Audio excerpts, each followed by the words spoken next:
¿Cómo están ustedes? Muy buenas noches, bienvenidos a Vía Pública.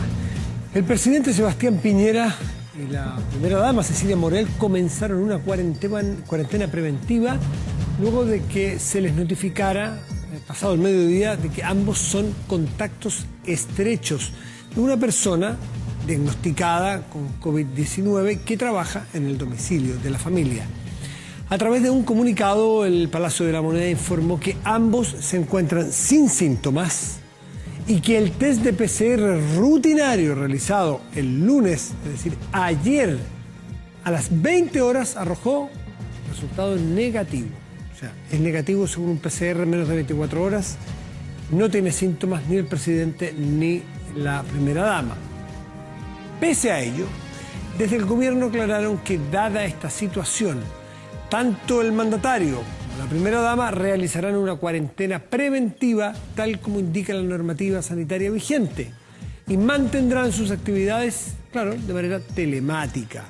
Cabe destacar que esta es la primera vez que el mandatario se somete a esta medida desde el inicio de la pandemia. A esta medida nos referimos a una cuarentena preventiva, porque, según se dio a entender hoy día de parte del vocero del gobierno, el presidente se hace frecuentemente test de PCR, porque además es grupo de riesgo. Él tiene 71 o 2 años, me parece, que cumplió en diciembre, por lo tanto puede ser grupo de riesgo, pero además tiene que dar el ejemplo y además tiene que cumplir con todas las normas sanitarias.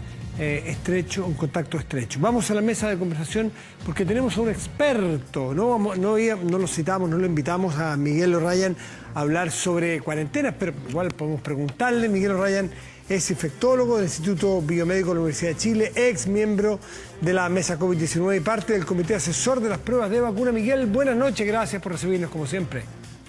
Hola Matías, buenas noches. Aquí estamos acompañándolo en este trasnoche. Sí. Usted está más acostumbrado que yo, no hay ninguna duda. Pero ¿cómo trasnoche? Esto es mediodía, por favor. Trasnoche es a las 3 de la mañana, pero esto es... Aquí no es nada, aquí. Almorzamos recién aquí. Oiga, Miguel, ¿qué es esto de por qué el presidente, cumpliendo las normas sanitarias vigentes, con un contacto estrecho vigente, tiene que guardar cuarentena pese a que de un PCR de anoche nada más negativo y que no tiene ningún síntoma? ¿Por qué? ¿Y por qué 14 días sino 11 si habíamos quedado en 11? Bueno, yo creo que el concepto muy importante que tiene que conocer la población es que cuando uno está en un contacto estrecho con la persona depende mucho de qué momento ha sido ese contacto estrecho, el último día, porque dependiendo de cuándo fue el contacto, uno empieza a incubar el virus. Claro. El virus empieza, si uno se contagió, empieza a crecer dentro de la nasofaringe y se demora varios días en crecer a un nivel suficiente que lo podemos detectar. Ya. Entonces, eso puede ser entre 3 y 14 días, que es el periodo de incubación hasta empezar a tener síntomas. Y es por eso entonces que dependiendo de cuándo fue el contacto del presidente con la persona infectada, pudiera estar en este momento incubando el virus, tener perfectamente la PCR negativa, pero esa PCR hacerse positiva en 2 días más, en 4, en 7, en 10 días, hasta máximo 14 días desde el último día de contacto que tuvo con la persona infectada. Se entiende. ¿Y por qué, Miguel, hace un par de meses ya, hace relativamente poco, la autoridad sanitaria habló de que se bajaba de 14 a 11 días la cuarentena? Claro, porque ahí lo que se ha visto es que la gran mayoría de las personas que se infectaron y van a desarrollar síntomas, lo desarrollan al cabo de 10 días de haber sido infectados. Lo que van a hacer aquellas personas que van a desarrollar recién los síntomas a los 14 días son excepcionales, aunque pueden ocurrir. De tal manera que por motivo de ir acortando también esta cuarentena para hacerlo algo más epidemiológicamente posible en poblaciones masivas, es que se ha visto que si uno acorta 14 a 10 días y en ese periodo, 10 o 11, no es cierto algo así perfecto. Si no han aparecido los síntomas, significa que la persona muy probablemente no se infectó. Ya, perfecto. Estamos clarito entonces allí. A ver, yo lo queríamos invitar hoy justamente, Miguel, porque recibimos una noticia que en el titular es mala o malona en chileno. Pero si uno entra a entenderla con los especialistas, que me tocó conversar en la tarde con algunos de ellos, uno se tranquiliza un poco. Nos referimos a la tasa de efectividad que presentó Sinovac, la vacuna china, de la cual Chile tiene probablemente el pedido más grande, que llega el 24 de enero, llega 1.750.000 de esas vacunas. Sinovac China, en su paso por Brasil, detectó un 50,38% de efectividad. Eso, si lo comparamos, los que somos más ignorantes, con Pfizer, con Oxford AstraZeneca, con Gamaleya, está en torno al 90%. Entonces, ¿qué es esto? ¿Es muy mala o hay que explicar bien? Exactamente, Matías, y lo felicito por la reflexión, porque justamente la mirada rápida en el análisis de los ensayos clínicos puede llevar a interpretaciones erróneas. Y hemos dicho y escrito por ahí que hay que ser muy cauteloso cuando uno empieza a comparar datos, a comparar estudios, porque puede cometer injusticias y errores importantes. Los endpoints, lo que se mide finalmente, no es igual entre un estudio y otro, y eso finalmente puede determinar diferencias significativas de porcentaje. La situación en que ocurre la infección en un u otro lugar puede ser completamente diferente, y eso también puede incidir en la diferencia. Voy a poner algunos ejemplos. Para el estudio de Sinovac, que habla de este 50% global, se hizo una definición muy amplia de infección que incluye, era gente del área de la salud de Brasil. Vamos a hablar del estudio brasileño, porque el estudio en Turquía habla de un 91% de eficacia. Este es el que hizo Butantan, que es un prestigioso. El Butantan, que acaba de salir, hoy día acaban de hacer el reporte. Que es muy prestigioso instituto en Sao Paulo. Sí, que incluye alrededor de 9.500 personas. Sí, exactamente. Que ya es un estudio algo más pequeño, que no es cierto que el estudio Pfizer, que eran cerca de 40.000, y donde la distribución de casos de casos de COVID entre vacunado y placebo fue efectivamente 85 en el grupo vacunado, 167 en el placebo, lo cual da un 50%. Pero la gran mayoría, un número importante de los casos, tuvo un COVID muy leve. Estamos diciendo personas que tuvieron nada más que dolor de garganta, nada más que secreción nasal o nada más que un poco de fiebre. Y en ese grupo en particular, la eficacia fue de alrededor de un 40 o 43%. Pero si uno ve la eficacia en las personas que tuvieron un COVID que uno podría decir clínicamente relevante, es decir, que requirieron una consulta médica para arriba, consulta médica o hospitalizado en UCI, la eficacia fue de un 78%. Hubo 7 casos de COVID que requirieron consulta médica o hospitalización o UCI en el grupo vacunado versus 31 en el grupo placebo. Y ahí los números empiezan a verse bastante bien y bastante comparable a lo que uno ve con el estudio de Oxford, por ejemplo. De tal manera que, primero, mucho cuidado en comparar estudios. Por ejemplo, la tasa de ataque de infección en el grupo placebo, nada más que en el grupo placebo, en el estudio brasileño fue 4 veces más alta que la que se vio en el estudio de Pfizer en Estados Unidos. Ah, eso es muy bueno entonces. O sea, había mucho virus circulando en la infección de Brasil, o se hizo una detección muy amplia y muy intensa de personas infectadas, lo cual hace que los estudios no sean claramente comparables y hay que ser muy cuidadosos. Claro. Si este estudio se hace con las mismas 9.000 personas, pero en una isla en la mitad del Atlántico, es muy distinto a que si se hace en Sao Paulo, que es una ciudad atestada de gente con mucha densidad. Estoy poniendo un extremo, un ejemplo, ¿cierto? Que es un lugar aislado donde circula poco virus. Puede ser las mismas personas, pero con distinta circulación de virus.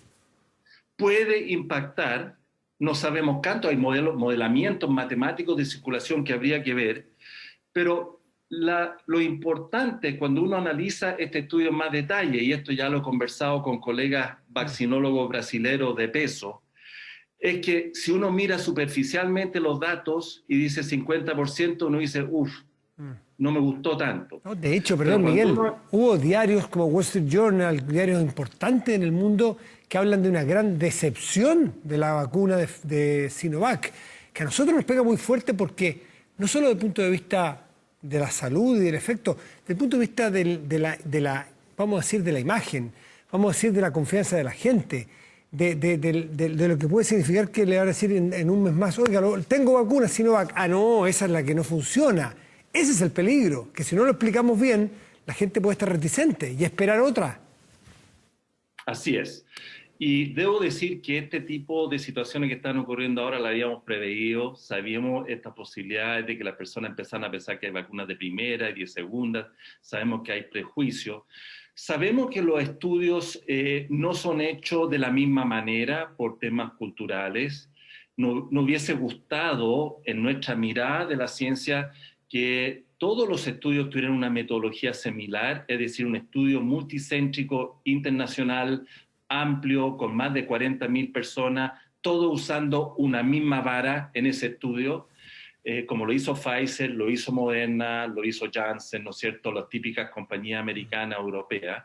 No ha sido la estrategia que han usado las vacunas de China o de Rusia u otras, y tenemos que empezar a recomponer el pool de una manera diferente porque la aproximación ha sido diferente.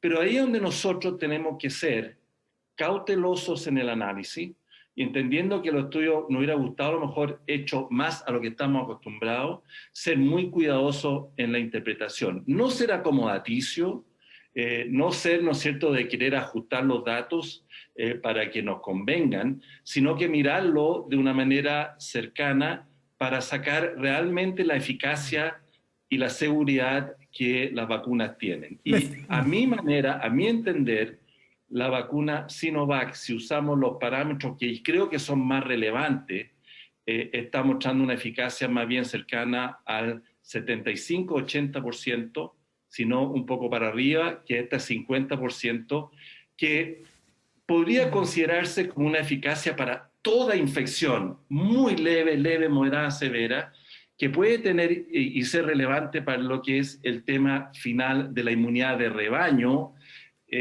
pero de alguna manera todas las vacunas van a tener que ir mostrando también cuál es su impacto en los casos muy, muy leves o asintomáticos, y yo creo que se van a ir acercando todas a porcentajes más bajos de 50, 60 o 70%. A ver, el resultado de eficacia, tengo aquí en mis manos el estudio que da el Estado de São Paulo y Butantan, dice que es 50,38% en el caso de muy leve, de las personas que tienen muy leve contagio o que manifiestan la COVID. 77,96%, 78% aquellos que tienen leve. Y 100% de eficacia en aquellas personas graves y moderadas. ¿Qué significa eso del 100% en personas que ya la tuvieron? Ahí yo, para serles súper franco, a lo mejor hay muchos que si estoy perdido yo, hay muchos que están perdidos. ¿Cómo puede ser eficaz en personas que tuvieron algo grave? Entonces, ¿quiere decir que no fue eficaz o es que le evitó que ese grupo, que cuando es 100% eficaz, es que ninguna persona llegó a ser grave? Así se lee, ¿no? Claro, para ser bien concreto, si uno recuerda el estudio de la vacuna Pfizer, no recuerdo exactamente los números, pero los casos graves, UCI, ventilador mecánico, hubo uno en el caso vacuna y error de 10, creo, 11 o 9, no me acuerdo, en el grupo placebo, en 18.000 vacunados. En este estudio, de los 4.000 por brazo, 4.600, hubo ningún caso de considerado grave, una hospitalización significativa o en UCI en el grupo placebo, perdón, en el grupo vacunado, ninguno, sí. 0, y 7 en el grupo placebo. Entonces ahí estamos hablando, bueno, 1 versus 9, 0 versus 7, ahí ya se asemejan bastante, ¿no? Yeah. Después, si uno baja un poco más en la pirámide, son cosas sumatorias. Si uno ve los casos que incluye a lo grave, o sea, incluye a estos 0,7, pero además incluye a todos los casos que no fueron hospitalizados, pero que requirieron una consulta médica, ahí es 7 en el grupo vacunado y 31 en el grupo placebo, que da el 78%. Ahí, claro. Y si uno incluye ahora los casos muy leves, que fueron muchos en este estudio, ojo, los casos muy leves del total de casi 250 casos que hubo, fueron como 210. De tal manera que fueron muy acuciosos en recolectar personas que tuvieran cosas mínimas, un poco dolor de garganta, secreción nasal, un poquito de fiebre, le hicieron PCR, fueron positivos. Y en ese grupo fue 78 en el grupo vacunado y 136 en el grupo placebo, con una eficacia de 43%. Perfecto. Lo cual no nos llama la atención, a mí no me llama la atención, habiendo estudiado mucho tiempo con vacunas, para vacunas de rotavirus, que fue la vacuna que yo estudié durante mucho tiempo, se daba este comportamiento de manera exactamente igual. Una mayor protección mientras más severo la afección, porque lo que hace la vacuna es estimular el sistema inmune, y ese sistema inmune protege contra infección, sí, pero protege de una manera más intensa contra las infecciones moderadas a graves, cuando el virus se está diseminando dentro del cuerpo. Entonces, es 100% eficaz, demostró serlo en Brasil, en un grupo grande, cerca de 4.000 personas, 100% eficaz para prevenir enfermedades graves y enfermedades moderadas. Fue 78% eficaz para prevenir enfermedades o la COVID leve, y fue 49% eficaz para las muy leves. El punto que le quiero preguntar, doctor O'Ryan, es que igual si hay mitad y mitad en las leves, esos leves que no les dio más que leve, lo vacunaron, le dio muy leve, no es para preocuparse, pero esas personas igual pueden infectar. Y ese es un punto interesante, ¿o no? ¿O muy bajita carga? No lo sabemos, pero probablemente pueden infectar. Tendría que precisar un poquito lo que dijo antes, por favor. Porque son cosas sumatorias. El 78% de protección es contra la sumatoria de los casos leves, moderados y graves. O sea, todos los casos que fueron médicamente significativos fue un 78% de protección. El 50% de protección fue ya cuando incluye eso, más la gran cantidad de los muy leves. Por supuesto. En el grupo total, por eso dicen, la protección total fue de 50%. Claro, es verdad. Pero lo que pasa es que dentro de ese total, la gran mayoría que registraron allá eran casos muy, muy leves. Entonces suma mucho. Eso por un lado. Segundo, ojo, que cuando hablamos de 100%, 0,7, los números son pequeñitos.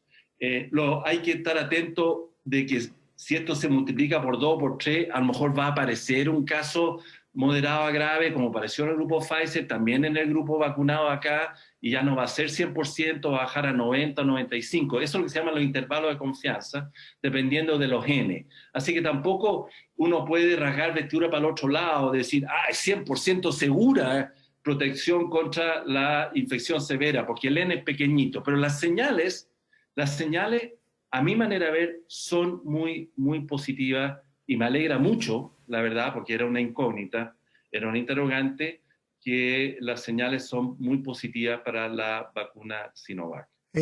Doctor O'Ryan, usted está trabajando en otras vacunas, ¿no es cierto? Que en Chile entiendo que en Janssen o en Oxford AstraZeneca. Janssen. En Janssen, ¿sí? Yo me vacuné, participé del ensayo de Oxford AstraZeneca, así que yo creo que recibí placebo, porque la verdad que no tuve mucha reacción, pero yo estoy dirigiendo la vacuna de Janssen. Uno de los centros de vacuna de Janssen, sí. Que es de Johnson & Johnson. ¿Y cuándo se va a saber estudios de eso para ver si Chile lo compra? Porque Chile también espera esa vacuna. Ya se cerró el enrolamiento hace 2 o 3 semanas. Lo que se está haciendo ahí, como lo han estado haciendo todos los otros estudios, esperar que ocurran los casos de COVID. Nosotros ya hemos tenido un caso de COVID-19 dentro de los 507 enrolados que nosotros enrolamos en el estudio. Hay otros 5 sospechosos, pero han sido negativos, y tenemos otra persona que en este momento se está evaluando, y así como nosotros sumamos casos en todos los más de 150 centros del mundo, van sumando los casos, y en estas semanas se están logrando los números suficientes para cerrar la base de datos, abrir el ciego y ver cómo se distribuyen los casos entre placebo y vacunado, y nosotros tenemos la esperanza de que así como se ha visto con la otra vacuna, se concentren fundamentalmente en el grupo placebo. Ya, y eso se envía, por así decirlo, donde están centralizando los datos de muchos otros países, que es lo que ocurre con cada una de las vacunas, y después entrar en los permisos y en las importaciones y en las distribuciones.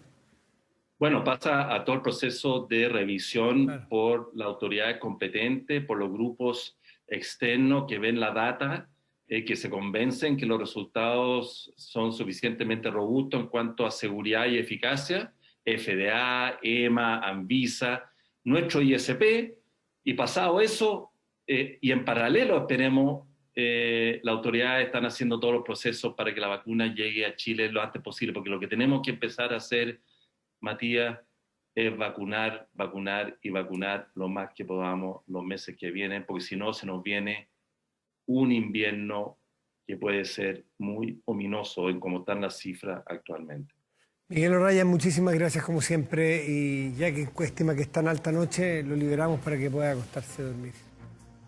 Muchas gracias, Matías, cuídese mucho. Chao, Miguel, igualmente. Hacemos una pausa y